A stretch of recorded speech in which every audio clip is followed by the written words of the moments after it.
सवाल ये है, इस मैदान में जो भी आएगा मिसाल के तौर पे वो दस्तार सर पे बड़ी रख ले, जुबा पहन ले, कुब्बा पहन ले और जनाब वाला उसके हाथ में असा भी आ जाए, सारा कुछ वैसा हो जाए जैसे मशाइख का तरीका होता है, तो क्या उसको पीर मान लिया जाएगा?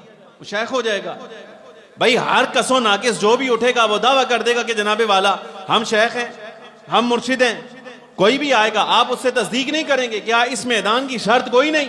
ये लावारिस मैदान है, इसमें जो आएगा मुंह उठा के कह देगा जनाब हमें पीर माना जाए तो उसको मान लिया जाएगा। और क्या मिसाल के तौर पे अगर कोई आपको हवा में उड़ के दिखा दे उसको तो मान लोगे कि नहीं? नहीं? अच्छा भाई अपना तरीका है ना बात करने का, समझाने का। अब मसला ये है, हमारे यहाँ यही हालात इस वक्त हो गए। जो सामने आया उसका तौर तरीका देखा, मैंने बड़े बड़े बड़े हालात देखे हैं। मैं मिंबर पर बैठा हूँ, अल्लाह ताला मुआफ फरमाए। पर्दा रखना चाहिए ताकि पर्दा रहे हर एक का, हमारा भी रहे। अल्लाह रब्बुल आलमीन दुनिया में आखिरत में सबके पर्दे रखे। और ये नखेड़ा करना बड़ा ज़रूरी है, ये तमीज़ करना बड़ा ज़रूरी है। आज के ज़माने में जनाब वाला तमीज़ ही कोई नहीं रह गई, तमीज़ अखलाक ही कोई नहीं रह गया। आप अंदाज़ा कीजिए, एक बंदा उठता है उसके बारे में मशहूर हो जाता है ये पीर है। अब हालात क्या हैं? माअज़ अल्लाह, अल्लाह ताला हमें महफूज रखे कि ये आदमी ख़वातीन को गले से लगा रहा है दम के माने, और जनाब वाला झाड़ मुंह करने के लिए को, जिन निकालने के लिए को, इस तरह के मामलात जिसकी शरीयत इजाजत ही नहीं देती। हुजूर अकरम सल्लल्लाहु अलैहि वसल्लम की शरीयत इजाजत नहीं देती। अच्छा, वो ये सारे काम कर रहा है और ताजुब की बात है उसको दुनिया पीर भी मान रही है। उसके मोतक़दात ठीक नहीं। ये फैसलाबाद का एक था, अभी भी जिंदा है, अल्लाह उसको हिदायत दे। वो भी अपने आप को पीर कहता है, जमगट्ठा भी लगाता है साल के बाद। लेकिन ताजुब की बात यह है, जिस वक्त उसकी मजलिस में जाइए तो वो ये कहता हुआ पाया जाता है कि मैं एक मजलिस में गया हूं जहां बारिश होने वाली थी, तो मेरे मुरीदों ने कहा कि बारिश होने वाली हजरत साहब, हमने तो जलसे का इंतजाम किया हुआ है, अगर बारिश होगी तो जलसा रह जाएगा।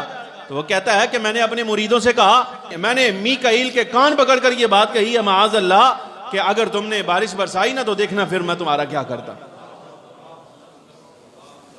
अब ये नुकसान है इस चीज का। ना कुरान आता है, ना हुजूर अकरम सल्लल्लाहु अलैहि वसल्लम की हदीस के बारे में कुछ पता है, ना अकीदा अहले सुन्नत के बारे में पता है। और तुरफा ये ताजुब की बात यह है, आप अंदाजा कीजिए कि सारे नमूने अहले सुन्नत व जमात के खाते में पड़े हुए। अच्छा, ऐसे बंदे जिस वक्त मार्केट में नजर आते हैं तो फिर दाता साहब रहमतुल्लाहि ताला अलैह की विलायत मशकूक होती है, सैयदुत ताइफा जुनैद बगदादी जैसी शख्सियत पर एतराज होता है, मारूफ करखी जैसी शख्सियत पर एतराज होता है। हुजूर गौस पाक रज़ी अल्लाह तआला अन्हु की जात के बारे में बंदे बकवास करते हुए जनाबे वाला उनको शर्म नहीं आती, इसलिए वो कहते हैं जो हमें नजर आ रहे हैं शायद हो सकता है जो पहले गुजर गए माअज़ अल्लाह वो भी इन्हीं की तरह होंगे। भाई बात समझ आ रही कि नहीं आ रही? अच्छा, यहाँ ये हमेशा याद कर लीजिए, जुमला दे रहा हूं, आगे इबारतें पढ़ूंगा, सिर्फ हमेशा याद कर लीजिए, वली कभी भी ना बद मजहब होता है ना किताब और सुन्नत का मुखालिफ होता है। समझ आ रही कि नहीं? अच्छा, डर गए हो ना? ये है पुल सिरात, जिस पर चल रहा हूं ना, ये वैसे पुल सिरात है, इसलिए कि जिस वक्त ये बातें सारी बाहर जानी है ना, अगर मैं आप यकीन जानिए इतनी हिम्मत हम में है कि नाम ले सकते हैं इनके अभी आपके सामने। लेकिन लेना इसलिए नहीं कि चलो को भरम रह जाए, अगर इतनी बात से ही समझ आ जाती है तो बड़ा फायदा हो जाएगा। समझ आ रही कि नहीं? किसी जमाने में जो खानका होती थी, खानका ये हिदायत का मरकज होती थी। आजकल जनाब वाला नजराने की दुकान है, लेकिन ये सुनो जरा, मैं फिर जुमला दोहरा रहा हूं, जुमला याद कर लेना, आगे सारी बात इसी पर चलेगी। वली कभी बद मजहब नहीं हो सकता, यानी शिया हो, राफजी हो, वाबी हो, खारजी हो, या नजरियात के एतबार से अहले सुन्नत व जमात से हटा हुआ हो,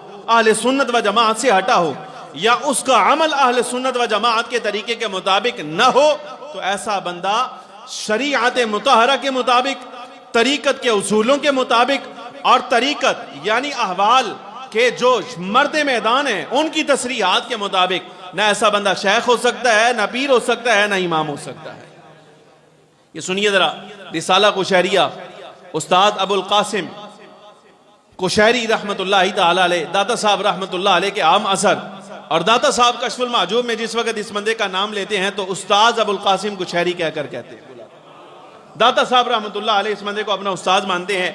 इनके उस्ताद क्या कहते हैं? ये कहते हैं कि हम तक ये रिवायत पहुंची है उस्ताद अबू अली दक्काक रदी अल्लाह तआला अन्हु, जो अपने मैदान का शाह सवार है, बहुत बड़ा वली अपने ज़माने का, उन्होंने क्या कहा?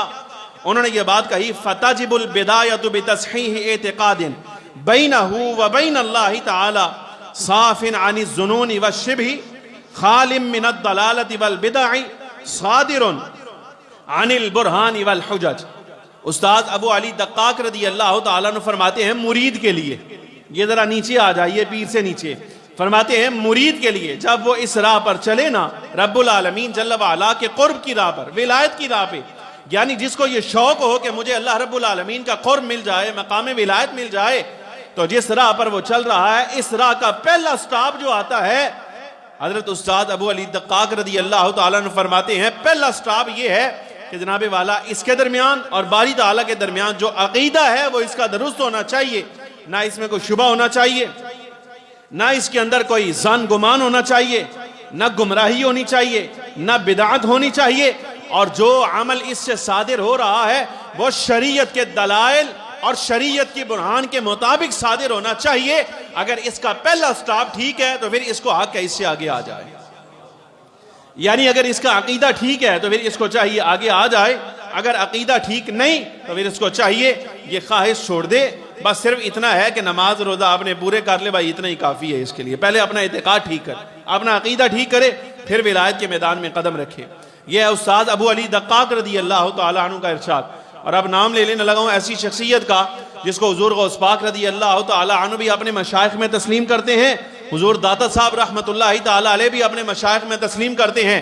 और जो बंदा इस बंदे पर तान करे ना और फिर ये कहे कि जनाब हाँ हमारा भी विलायत में कोई हिस्सा है, तो ऐसा बंदा मुंह की खाएगा, विलायत में कभी आगे नहीं आ सकता। ये कौन है? जिन्हें दुनिया सय्यदुत ताइफा हजरत जुनैद बगदादी रदी अल्लाह तआला अन्हु के नाम से जानती है। सय्यदुत ताइफा जुनैद बगदादी ने क्या फरमाया?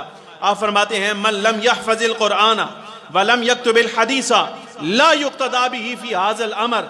फरमाया जो बंदा कुरान का हाफिज ना हो, रसूल गिरामी सल्लल्लाहु अलैहि वसल्लम की अहदीस का कातिब ना हो, यानी ना हदीस पढ़ा हुआ हो ना हदीस लिखता हो, ला युक्तदा बिही फी हाज़ल अमर, वो इस राह में यानी तरीक़त के राह में हमारा पेशवा, हमारा पीर, हमारा बुजुर्ग, हमारा शेख नहीं हो सकता। हमारा पीर सिर्फ वो है जो कुरान का हाफिज होगा और रसूल गिरामी सल्लल्लाहु अलैहि वसल्लम की हदीस लिखने वाला होगा। सय्यदुत ताइफा जुनैद बगदादी रदी अल्लाह तआला अन्हु। और अगली बात क्या इरशाद फरमाई? फरमाते हैं हमेशा याद रखना मजहबुना हाजा मुक़य्यदुम बि उसूलिल किताब व सुन्ना। हमेशा याद रखना ये जो हमारी राह है, ये जो हमारी लाइन है, सय्यदुत ताइफा जुनैद बगदादी फरमाते हैं तरीक़त की राह अल्लाह की किताब और रसूल गिरामी सल्लल्लाहु अलैहि वसल्लम की सुन्नत के साथ मशरूत है। जो बंदा अल्लाह की किताब पर अमल करने वाला हो, रसूल गिरामी सल्लल्लाहु अलैहि वसल्लम की सुन्नत का पैरोकार हो, ये बंदा हमारी राह में दाखिल हो सकता है, अगर नहीं तो फिर यहीं से वापस लौट जाए, उसका हमारी राह के साथ कोई ताल्लुक नहीं। और अगली बात ये सुनो जरा, हज़रत बिशर आफ़ी रदी अल्लाह तआला अन्हु। बिशर आफ़ी का नाम तो सुना है ना, तारुफ है ना, सिर्फ बारी ताला के नामे नामी इसमें गिरामी का अदब एहतराम किया था, तो रब ताला जल्ल व अला ने कैसा मर्तबा अता फरमाया।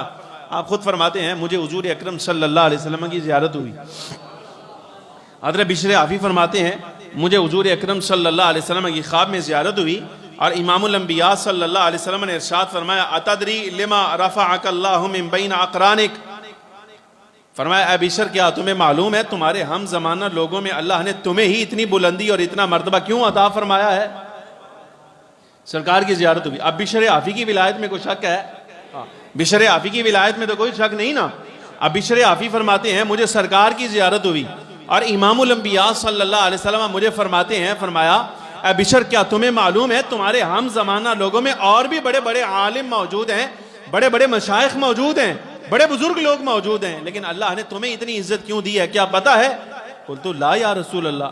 मैंने अर्ज़ किया या रसूल अल्लाह नहीं मुझे नहीं पता, अल्लाह ने किस सबब से मुझे इतना मर्तबा अता फरमाया है? फरमाया 5 चीज़ों की वजह से। फ़ख्र आलम सल्लल्लाहु अलैहि वसल्लम ने फरमाया 5 चीज़ों के सबब ए बिशर अल्लाह ने तुम्हें इज्जत बख्शी है। उनमें सबसे पहली बात फरमाया बि इत्तिबाइका लिसुन्नती व खिदमतिका लिस्सालिहीन व नसीहतिका लिइख्वानिक व मुहब्बतिका लिअस्हाबी व अहली बैती व हुवल्लज़ी बल्लगका मनाज़िलल अबरार। फरमाया बिशर बात यह है तुम मेरी सुन्नत का ताबेदार है, व खिदमतिका लिस्सालिहीन तुम नेक लोगों का खिदमत गुजार है, व नसीहती का इख्वानिक, तो अपने भाइयों का यानी अपने पीर भाइयों का, अल्लाह की मखलूक का खैर खा है। व महब्बती का असहाबी व अहली बैती, मेरे असहाब के साथ भी मोहब्बत करने वाला है, मेरी औलाद के साथ भी मोहब्बत करने वाला है। ये वो चीजें हैं जिन्हें अल्लाह तबारक व तआला जल्ल व अला की बारगाह में तेरी तरफ से पेश किया तो अल्लाह ने तुझे लान नेकों की साफ में खड़ा कर दिया है।